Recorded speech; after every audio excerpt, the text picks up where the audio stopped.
Utopian Chronicles, Multi Dimensions, Episode 2.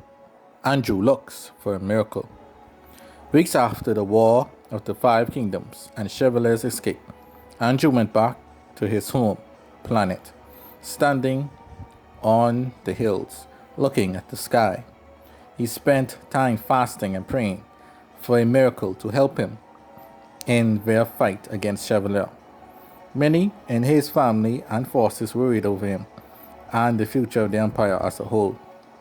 His wife, Alina, however, still had hope. She believed in her husband and knew that he would come through for them in the end. Andrew very much knew that the new dimensional planes would produce all the enemies of his name as much as it can to oppose him. Although he didn't know the full extent of Chevalier's plan, he had a strong feeling that the ultimate evil was going to be making his return very soon. In order to fully prepare for the war to come, Andrew knew he had no choice but to use his entire force for this war. He knew, however, that leaving the entire universe unguarded would be problematic. So he made preparations with Dr. Etta to make a secret android army that was similar to that of David LaFleur's 1,000-year Androsican reign to hold down the fort. Also, most importantly, the people of the universe were very loyal to the kindness and goodwill of the Androsican Empire. A vast percentage were, and thus it would be very hard for someone to sway the people from them this time unless they were part of the empire already.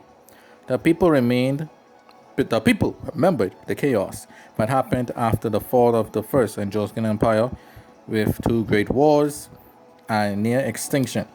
So they would die before giving control to another outsider. Thus, those who were accepted into the empire were held up in great esteem. Before Andrew could send his entire empire after Chevalier, while still waiting on his miracle to come, he would need to send spies to scout the land to see who all was coming to the party. He would think of no other than the Arx Van Angelo. He and his Chaldean forces didn't take part in the Five Kingdoms War, so Angelo's forces were brand new and were ready to serve the empire.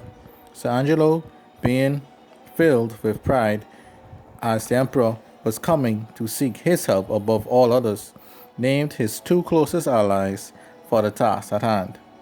They were Thurston, a Chaldean from the Johnson Insurance Galaxy, who was Angelo's right-hand man, and Sophia, a born leader and loyal to the Angelo's Chaldean cause.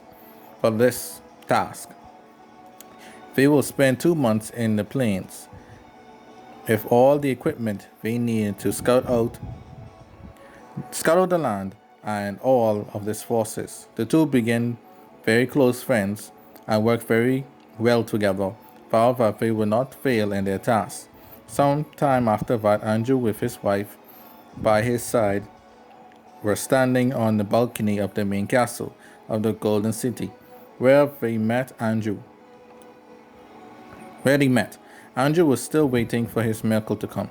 Alina was standing in his arms as the two of them looked upon the sky. At the same time, Natasha was walking up towards them to see if they were okay. She was coming. Andrew thought to himself, Andrew, with all that is going on, I knew another time disruption would come. No, it must come. And this time, it will be to save my empire, not to destroy it. Just then, a ship burst out from the sky, out of nowhere. Andrew then leaped on top of the balcony for great joy as he recognized the ship. Natasha then grabbed her mother as she nearly fell to the sudden moves of her father. Natasha, angrily, Father, what the hell, man? Andrew, I'm sorry, my daughter, my wife, but this is my miracle. Alina, one ship? Whose ship? Andrew, jumping off the balcony. My ship. Natasha, confused. What? Is that A new one of thought that is? Because I never saw it before. Andrew, no, Natty. It's a ship of my very first journey in this existence. The ship me and my first forces traveled Utopia, way back in the third universe together. Natasha, my dear, prepare to meet your older brother. Natasha, stunned. What?